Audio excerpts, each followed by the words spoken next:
That's it, you guys. That's all miles for the entire trip for 2 weeks. Was it worth it? Let's get into that next. Good evening, YouTube. What's up, everybody?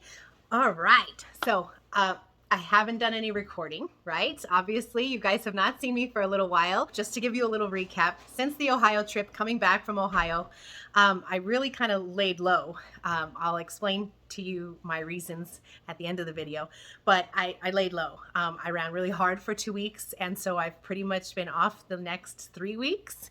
And again, that is one of the freedoms in having your own business, being able to run when you want, where you want, how hard or how easy you want to run. So for me, when I take a long trip, I tend to go home and take some time off. So nothing's wrong, everything's fine. I'm in a hotel room, as you can see. I have Miss Betty with me. We are actually in Oregon. She just went to grab a shower so I could do this video for you guys. But she's doing phenomenal. She has her equipment. She's putting the finishing touches on her CDL. And we went on this run together so I could help to train her a little bit. So more to come and more updates from Betty, but you will be hearing more from her. She is definitely a rock star. I look forward to working with her. I haven't been recording because number one, it was a top priority for me to get some rest after Ohio. For me, that is a big trip. 7,000 all miles is a big trip for me. It's not a trip that I take all the time. So yes, I rested. I got home from Ohio. I put the Iron Bull trailer up for sale. You guys saw that video. Dario, thank you very much. One of my subscribers, one of my followers purchased the trailer. He is starting his Hotshot adventure, and he is already a CDL holder, lives fairly close to me, and so I dropped off the trailer to Dario and we ran through the trailer. I had him test drive it. I told him a bunch of stuff. I left all the load securement for him, and I'm really looking forward to kind of mentoring him and his wife and family through the process of getting started. So that was a blessing. Thank you, Dario. That allowed me to get the moving money that I needed to get for Texas. You guys, just to give you another update, I did get pre-qualified for a house. I did just put an offer on a house. Mom and I actually flew out to Texas this last weekend. Today's Tuesday. You guys will see this video tomorrow. Mom and I flew out to Texas this last weekend, and we saw a bunch of properties and we drove around, and I didn't have a lot of time because I had this Oregon trip. I had it loaded on my trailer, so I had to leave Southern California yesterday, to get up here to make my drops. So Mom and I literally flew out there. We jammed, we rented a car, we saw a bunch of properties, and we jumped on a plane and came home on Sunday. And on Monday morning, Betty and I were in the truck bright and early starting our run. So just, you know, crazy, right? But did sell the trailer, did fly out to Texas, did put an offer on a house that was accepted. So more to come on that. Very exciting news. But since Ohio, all I have done is 3 little trips to Vegas and I think 1 trip to Palm Springs and 1 trip to Los Angeles. So very, very local. In the last 3 weeks, I have not worked a lot. I've been doing a lot of other stuff, right?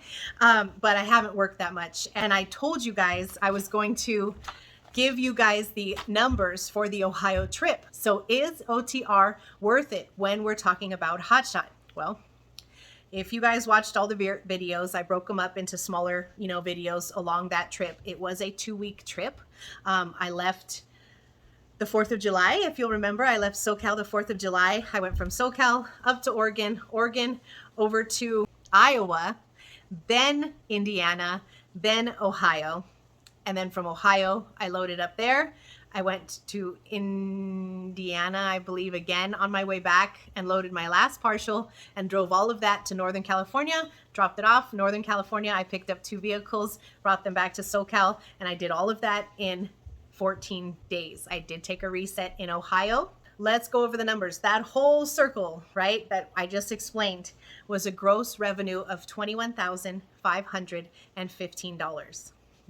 We're going to go over the numbers, the expenses for everything that I can remember, everything that I can think of to give you as far as expenses. For my new people out there, if you don't know right now, fuel is by far my highest expense, which is probably the majority of truckers' highest expense right now. For fuel on that entire trip, I spent $4,522.46.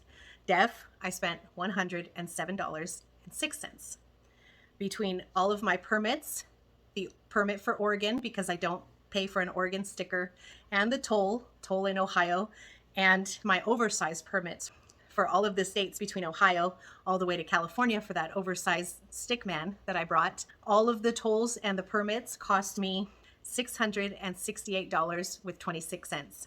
I'm going to go ahead and estimate this one. I think I'm overshooting the mark. I think I'm estimating high, but we're going to go ahead and say food and hotels were $1,000. I did spend several nights in the truck, and I did do some grocery shopping at a store in California as well as a store in Ohio to help offset the cost of eating out. So my truck payments were allotting for those 2 weeks $1,000. My plates for those 2 weeks, if you break down my yearly plates for those 2 weeks, it was $61.54. The cost of my ELD, $17.50. The cost of my pre-pass, $8.50. I did have, if you guys remember from the videos, I did have a slow leak, what I thought was a slow leak in one of the tires. Now, it turned out that I had a cracked rim, so I had to stop and get a new rim, and I just went ahead and got a new tire as well. I kind of needed a new tire, so I just went ahead and got a new tire and a new rim. That cost me just under $350, but we're saying $350 because I'm not gonna go find the receipt and look at the exact cents. It was $340 something, so we'll say $350. My insurance for those 2 weeks cost me $750, and I'm going to give you a breakdown, like a very brief breakdown of my maintenance costs, what I'm estimating those at for the use of my truck and trailer for those 2 weeks. So I'm talking oil changes, the cost breakdown of tires for both truck and trailer, brakes, my normal maintenance fee that I put aside, as well as, smaller incidentals that pertain to regular maintenance of my equipment, which I estimate to be $865. And that's a little, again, on the high end, but we're just going to go with that high number. If we add up all of those numbers that you are seeing here, all of those expenses just for operating the truck and maintaining the truck and purchasing all of the things that I had to purchase to get the run done, to get it done safely, that equals $9,349.82. So of the gross revenue, $21,515,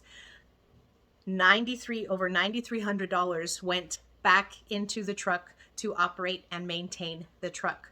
So when I tell you guys, or when I tell people on the road, yeah, I made $21,000 in the last 2 weeks, they're like, oh, wow.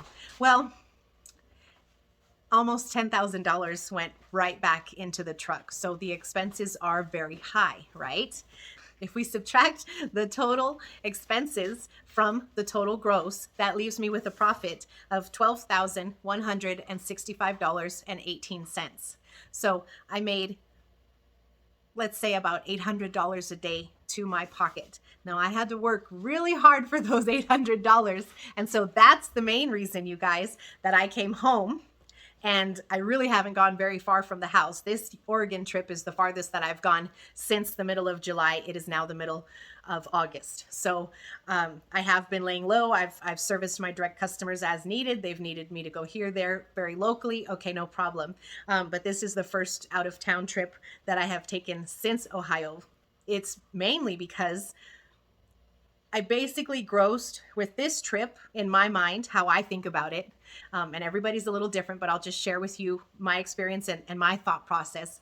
But I basically grossed in these 2 weeks on this trip the lowest amount of gross revenue that I would normally make for any given month, about $20,000, right? And I also put 7,000 miles on my truck in those 2 weeks.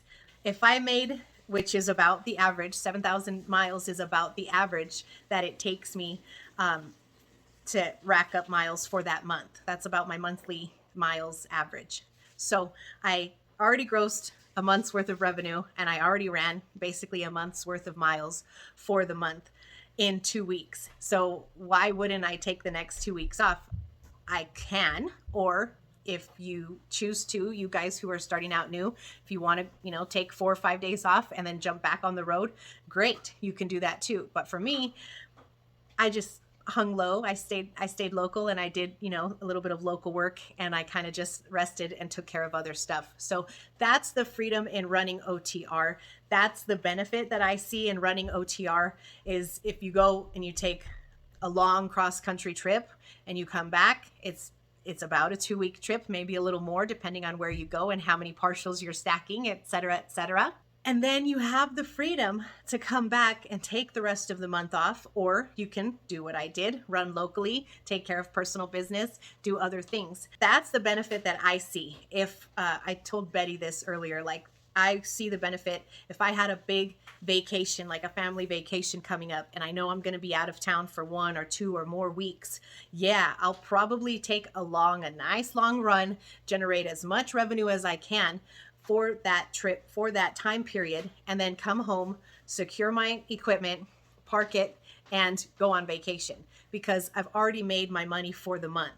And now I have the freedom to go and have that vacation, and I'm good. I know the bills are paid. I'm paid.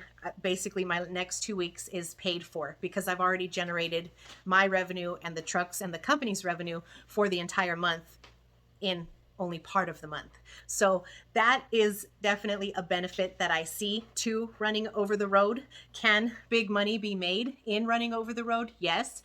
And it should be made. You should be making more by running over the road, by running long miles, because you're running long miles. You're putting a lot of stress and strain on not only yourself, your mind, your equipment, everything. Everything is more stressful. When the farther you go, in my mind, in my opinion, the more you should be paid.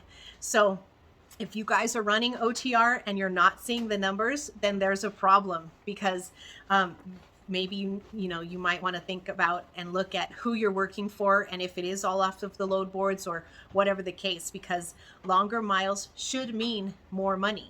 Lower miles, yeah, sometimes I take some trips that don't pay very much per mile, but if it's a nice short trip and I make $5, $6, $7, $8, $900 in that day to my pocket, then it's still a good trip. But when running shorter miles, you tend to run more days. Like, I couldn't rack up, just doing little Vegas trips all month. It would be kind of hard for me to do Vegas trips for the same 14 days that I ran this Ohio trip and gross the same amount of revenue. It's just not going to happen.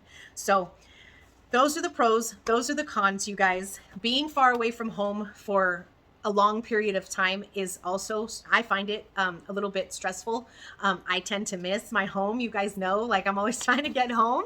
I enjoy my house. I enjoy my family. So I like to get home to rest and recuperate and enjoy the lifestyle that I have created for myself.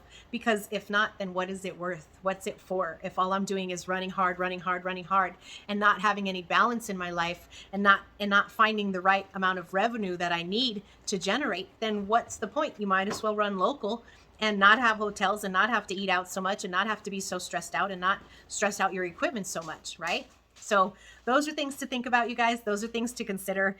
OTR versus regional. I mean, I'm definitely more of a regional, local type person. I tend to just stay in my area because that's what makes me some really decent money. If you do the gross mileage, if you divide the gross revenue, right, $21,515 against the 7,000 and change all miles, it's about $3 a mile. And I can do $3 a mile all day long, all week long, all month long within a 500-mile bubble of my house. What does that mean? That means that I'm home more, I'm less stressed out, I'm better rested, and I see my family more. It gives me more of a balance. So yeah, do I work a little more? Probably. By staying local, yes, I do. Do I sit in more traffic? Yes, I'm sure that I do. But the flip side to that coin is I'm generating just as good of a rate per mile that I'm getting OTR, and it fits me, myself, my personality, and what I want to accomplish. It fits those things a little bit better than it does when I run these longer trips for me personally. Now, everybody's different. You know, there are people that think I'm absolutely insane for sitting in traffic in San Diego and Los Angeles and the Bay Area, but there's a reason for that. Yeah, I do sit in more traffic. Some people think, wow, it's a lot easier to run OTR loads. And in some ways it is, but in other ways it can bring a little bit more stress and a little bit more other difficulties. So I'm proof, right? I'm very versatile. Freight, cars, oversized, small, light, heavy, you know, whatever, local, OTR. I mean, I've done everything in these 3 years that I have operated. And I'm at a point right now that I don't feel there's any load that I could possibly show up to anymore that I'm not prepared for, that I don't have the experience and the knowledge and the know-how to execute that load and do it well and professionally and get it from point A to point B safely. That's how I feel. And it's a very good feeling now, 3 years into this business. But you guys will have to play with your market, your area, your lifestyle, your family. Play with things and see what works better for you and your family and what works the best for your business, and then just try and balance all of that out. That's the best advice that I can give you. If you are sure you never, ever, ever want to try OTR, okay, well then don't do it. But I am a firm believer of don't knock it till you try it, right? So do your experiments, you know, test the waters, try things out, see what works for you guys, and then make your best judgment call. Go out there, enjoy your own hotshot adventure, and I'll talk to you guys soon.